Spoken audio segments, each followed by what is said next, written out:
In the spring of 1942, a tiny speck of limestone in the heart of the Mediterranean became the most bombed place on Earth. Malta, measuring barely 17 miles at its widest point, stood alone against the combined fury of Nazi Germany and Fascist Italy. By May, more than 620 tons of bombs rained down in just 30 days, over 20 tons daily, without respite.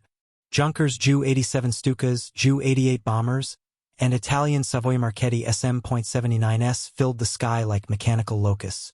Yet Malta refused to fall. The island's strategic value was immediately apparent to anyone studying a Mediterranean map. Positioned halfway between Gibraltar and Alexandria, just 60 miles south of Sicily, Malta commanded the sea lanes connecting Italy to North Africa. From its airfields and harbors, British submarines, bombers, and surface raiders struck at Axis convoys supplying Field Marshal Rommel's Afrika Korps. In November 1941 alone, British forces operating from Malta sent over 70% of North Africa-bound supplies to the bottom of the sea. Adolf Hitler understood this mathematics of war. Malta was a dagger pointed at the soft underbelly of the Italian Empire. His ally, Benito Mussolini, had repeatedly failed to neutralize this threat despite promises to turn the Mediterranean into Mare Nostrum, our sea. By 1942, something more decisive was required. Thus was born Operation Hercules, a planned invasion that would dwarf any previous airborne assault in military history. The architect of Malta's destruction was Luftwaffe Field Marshal Albert Kesselring, a square-jawed pragmatist who established headquarters in the beautiful Sicilian resort town of Taormina, perched on cliffs overlooking the Ionian Sea. From there, he could see the blue waters separating his forces from their target. Kesselring arrived with specific orders from Hitler himself: neutralize Malta. He brought with him Luftwaffe units representing some of Germany's most experienced combat formations, veterans of the Battle of Britain, the Balkans campaign, and the early stages of Operation Barbarossa. Wave after wave of German bombers, escorted by sleek Messerschmitt Bf 109 fighters, crossed the narrow strait. The Junkers Ju-87 Stuka dive bomber, with its distinctive inverted gull wings and screaming Jericho trumpets, became the signature weapon of the Malta campaign. These aircraft would climb to 15,000 feet before rolling into their attack dives, releasing 500 or 1,000-kilogram bombs at the last possible moment before pulling up under crushing G-forces that pressed pilots deep into their seats. Malta's defenders fought back desperately. In early 1942, the island had fewer than a dozen serviceable Hurricane fighters, mostly Hurricane IIBs and IICs, sturdy aircraft that had served Britain well during the Battle of Britain but were now outclassed by the latest German fighters. RAF pilots from across the Commonwealth, British, Canadian, Australian, New Zealander, South African, flew multiple sorties daily in patched-together aircraft running on critically low fuel.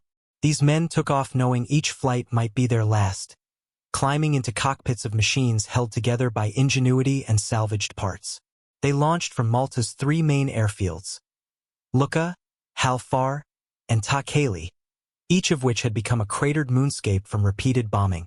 Ground crews performed miracles through the night, often working under bombardment, repairing battle damage with whatever materials they could scavenge, cannibalizing destroyed aircraft for spare parts, working by flashlight in underground workshops to keep fighters flying.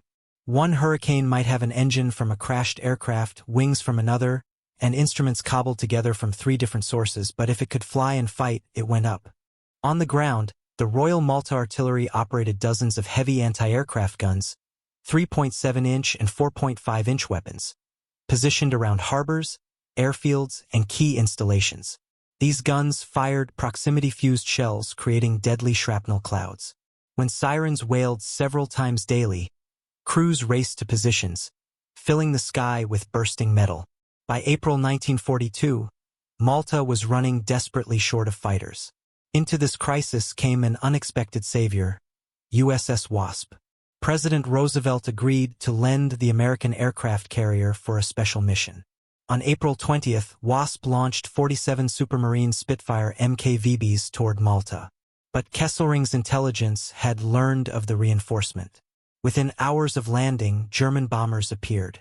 By day's end, fewer than 20 Spitfires remained operational. The British persisted, USS Wasp returned with HMS Eagle on May 9, launching 64 Spitfires toward Malta. This time, the RAF had learned from April's disaster. The moment these aircraft touched down, ground crews swarmed over them with practiced efficiency. They were immediately dispersed to blast-proof pens carved into Malta's limestone, refueled from carefully hidden reserves, armed with ammunition, and made combat-ready within minutes rather than hours. When German bombers arrived expecting another turkey shoot, they instead found Spitfires rising to meet them in numbers not seen over Malta in months. The hunters became the hunted. The Spitfire MKVB, armed with two 20mm Hispano cannons and 4.303 Browning machine guns, could tear apart a Ju-88 bomber in a single firing pass. German bomber crews, accustomed to facing worn-out hurricanes flown by exhausted pilots, suddenly found themselves intercepted by aggressive Spitfire pilots who had been briefed on the latest Luftwaffe tactics and were hungry for combat. Pilots like Canadian ace George Beurling, who would become known as the Falcon of Malta, developed lethal proficiency in deflection shooting. Beurling possessed an almost supernatural ability to calculate angles, speeds, and trajectories in his head during the chaos of combat. He would eventually be credited with 27 kills during his time on Malta, many achieved in brief, violent encounters above Grand Harbor or during high-altitude interceptions over the island's rocky interior. He once shot down 4 German aircraft in a single sortie, his Spitfire's gun camera capturing the moments when his cannon shells ripped through enemy fuselages. Malta's civilian population endured unimaginable conditions. By 1942, food supplies had dwindled critically. Every item had to arrive by convoy, running the gauntlet of Axis submarines and bombers. Rationing became severe. Adults received less than 1,500 calories daily. Children went hungry. Victory kitchens served thin soups to thousands who had lost homes to bombing. Ferry services between Malta's islands became precarious, vessels constantly threatened by strafing fighters. Families sheltered in underground galleries carved from limestone, living in cramped darkness for weeks. The catacombs beneath Rabat and Valletta's railway tunnel became permanent residences. Yet the Maltese maintained defiant spirits, recognized when King George VI awarded the entire island the George Cross in April 1942, an unprecedented honor acknowledging collective bravery. Behind the visible struggle lay an invisible intelligence war. British services decoded Axis signals using Ultra, the breaking of German Enigma ciphers, providing advance warning of raids and naval operations. But the Axis had their own agents. Carmelo Borg Pisani, a Maltese citizen educated in Italy and devoted to fascism, was landed by submarine in May 1942 to gather intelligence for the planned invasion. British counterintelligence arrested him within days. He was executed by firing squad on November 28, 1942. Operation Hercules had evolved into one of the war's most elaborate schemes. The plan called for 29,000 German and Italian paratroopers delivered by Junkers Ju-52 transports and massive Messerschmitt Me 321 Gigant gliders, behemoths capable of carrying 23 tons, including light tanks. They would seize Malta's 3 airfields, heights overlooking Grand Harbor, and communications centers. Phase 2 involved 70,000 Italian troops landing along Malta's coastline in modified barges and MZ landing craft, supported by naval gunfire from destroyers and cruisers. Italian L-3/35 tankettes and M13/40 medium tanks would provide mobile firepower. Artillery units would bring 75mm and 100mm guns. Italian battleships would bombard shore batteries while submarines established defensive perimeters. Elite Decima Flottiglia MAS Frogman would conduct pre-invasion sabotage of harbor defenses. Malta's British defenders, commanded initially by Lieutenant General Sir William Dobbie and later Viscount Gort, prepared meticulously. Infantry battalions, including the King's own Malta regiment composed of Maltese volunteers, manned defensive positions around potential landing beaches at Maliha Bay, St. George's Bay, and Marsaxlokk. They dug trenches, built pillboxes, strung barbed wire, and laid minefields. Malta's modest armored strength included Matilda II infantry tanks with thick armor nearly impervious to Italian anti-tank weapons, obsolete Vickers light tanks, and some cruiser tanks held in reserve for counterattacks. Artillery formed the defensive backbone, Coastal batteries with 9.2-inch and 6-inch naval guns housed in concrete cliff emplacements could engage enemy ships at extreme range, while mobile 25-pounder field guns provided fire support. Yet British intelligence assessments gave Malta only modest survival chances. 90,000 Axis troops against perhaps 10,000 defenders, with the attackers possessing initial air superiority and battle-hardened veterans. The odds were grim. Malta might hold for weeks but would likely be overwhelmed unless the Royal Navy intervened, which seemed unlikely given its stretched resources and Mediterranean losses. The decision on launching Operation Hercules rested with Hitler and Mussolini. Throughout spring 1942, they met repeatedly to discuss Mediterranean strategy. These meetings revealed fundamental tensions. Mussolini wanted to demonstrate Italian independent capability, viewing Malta as rightfully Italian territory. Hitler, however, had different priorities. By mid-1942, Operation Barbarossa had failed to defeat the Soviet Union before winter. German armies remained deep in Russia, facing a resilient enemy. In North Africa, Rommel was preparing another offensive toward Egypt, aimed at capturing the Suez Canal. Hitler increasingly saw the Mediterranean through this African campaign's lens. If Rommel could achieve quick, decisive victory in Egypt, Malta's position would become untenable anyway. This strategic logic led to Hitler's fateful decision. In May 1942, even as Operation Hercules reached final planning stages, Hitler ordered priority given to supporting Rommel's summer offensive, Operation Ida. Aircraft allocated for the Malta invasion, particularly Ju-52 transports essential for airborne assault, were diverted to North Africa. Fuel, ammunition, and spare parts followed. Kesselring protested that Malta must be neutralized first, but was overruled. Mussolini reluctantly agreed. He needed German support, particularly paratroopers and air transport, without which the operation couldn't succeed. The agreement reached was that Rommel would first capture Tobruk, then Operation Hercules would launch. If Tobruk fell quickly, resources could rapidly redeploy to Sicily for the Malta invasion in July or August 1942. Rommel's offensive began May 26, 1942. The Afrika Korps struck with characteristic speed and aggression. By June 21, Tobruk fell to surprise assault. 33,000 British troops surrendered with enormous supplies. Hitler was ecstatic, promoting Rommel to field marshal. Then, flush with victory, Hitler made the decision sealing Malta's survival. He ordered Rommel to continue advancing into Egypt immediately to exploit victory and capture the Suez Canal. Operation Hercules was postponed indefinitely. Kesselring was aghast. He understood Rommel's supply situation would become catastrophic advancing farther from bases. Every mile deeper into Egypt meant longer supply lines, more vulnerable to Malta-based attacks. His warnings proved prophetic. As Rommel raced toward the Nile Delta in July 1942, Malta-based submarines, aircraft, and raiders went to work. British intelligence using ultra-intercepts directed Malta's forces to specific convoy routes. Italian tankers exploded and sank. Transport ships settled to the seafloor. By the time Rommel reached El Alamein, barely 60 miles from Alexandria, his tanks ran on fumes and artillery ration shells. The First Battle of El Alamein in July 1942 ground to stalemate. Malta, the Unsinkable aircraft carrier, had struck again.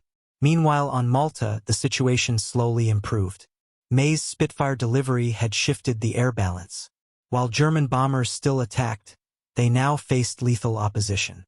Luftwaffe losses mounted. By summer 1942, Kesselring admitted air superiority over Malta couldn't be achieved at acceptable cost. The bombing continued but at reduced intensity. In August 1942, the Royal Navy mounted Operation Pedestal, one of the war's most desperate convoy operations. 14 merchant ships, escorted by dozens of warships including aircraft carriers, fought through concentrated Axis attacks. 9 merchant ships were sunk, along with an aircraft carrier, 2 cruisers, and a destroyer. But 5 ships got through, including tanker SS Ohio, which limped into Grand Harbor so badly damaged she sank at her moorings after unloading. The fuel and supplies delivered gave Malta new life. By late 1942, the Mediterranean's strategic situation had fundamentally shifted. British and Commonwealth forces defeated Rommel decisively at the Second Battle of El Alamein in October-November. American and British troops landed in northwest Africa during Operation Torch in November, opening a new front. The Afrika Korps began its long retreat. Operation Hercules, shelved but never officially cancelled, became a historical footnote, a massive invasion that never happened. The question of what might have occurred had Operation Hercules launched remains one of World War II's great what-ifs. With 90,000 troops, hundreds of aircraft, and careful planning, the invasion might well have succeeded. Malta's defenders were brave and well-prepared, but outnumbered nearly 10-1. The airborne assault would have been devastating, particularly while Malta's fighter strength was depleted. Yet costs would have been astronomical. The Crete operation showed airborne assaults against prepared defenses produce horrific attacker casualties. German paratroopers at Crete lost over 40% in the first fighting days. Malta's defenses were far more formidable than Crete's, and the island's compact size meant artillery and machine guns covered virtually every potential drop zone. The slaughter might have exceeded even Crete's losses. Italian landing forces would have faced naval gunfire, minefields, barbed wire, and prepared killing zones. The beaches would have run red. Even if invasion succeeded, holding Malta would have presented enormous challenges. The island had no natural resources, no fresh water beyond what could be captured, no capacity to feed its population or occupying garrison without constant supply from Sicily. British submarines and aircraft operating from North Africa or Gibraltar would have turned the tables, making the Sicily-Malta supply route as deadly for the Axis as the Malta-Libya route had been for the British. The decision to postpone Operation Hercules, made for what seemed like good military reasons in June 1942, ultimately represented one of Hitler's most significant strategic mistakes. By failing to neutralize Malta when he had the chance, Hitler allowed a critical threat to persist in the central Mediterranean. Resources that would have invaded Malta were instead fed into Rommel's offensive, which stalled at El Alamein and led to the Afrika Korps' destruction. But this did not happen. Malta survived, and in surviving, became a symbol transcending its strategic importance. For the British people, battered by defeats in 1940 and 1941, Malta's resistance provided proof the empire could still fight, still endure, still defy seemingly insurmountable odds. King George VI's decision to award the George Cross to the island was unprecedented. Never before had an entire population received Britain's highest civilian decoration for gallantry. For the Maltese people, the war years were a crucible forging modern national identity. Before the war, Malta had been a British colony valued primarily for its naval base, with Maltese citizens often treated as second-class subjects. The sieges shared suffering, the common danger faced by British servicemen and Maltese civilians, created bonds of mutual respect. Maltese men and women served with distinction in armed forces, police, civil defense, and medical services. They kept the dockyard operating under bombardment, maintained essential services when every building seemed a target, and shared meager resources with refugees and servicemen. In May 1943, almost exactly a year after the planned date for Operation Hercules, Malta welcomed King George VI himself, who traveled to the island to personally present the George Cross.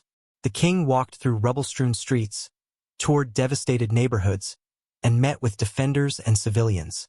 His presence symbolized recognition of what Malta had endured and overcome. The Battle of Malta was won not through a climactic defensive stand against invasion but through months of grinding endurance, through the daily courage of pilots climbing into worn-out fighters, through the patient accuracy of anti-aircraft gunners, through the determination of submariners and sailors, and perhaps most of all, through the stubborn refusal of an entire population to accept defeat. The invasion that never came remained a ghostly presence throughout 1942, a constant shadow over every decision, every defensive preparation, every convoy that fought its way through to Grand Harbor. Malta's survival changed the course of the Mediterranean War. By remaining operational, the island ensured that Axis supply lines to North Africa remained vulnerable, that Rommel never received the resources needed for victory in Egypt, that the Afrika Korps eventually starved for fuel and ammunition at the very moment decisive action was required. The strategic importance of this cannot be overstated.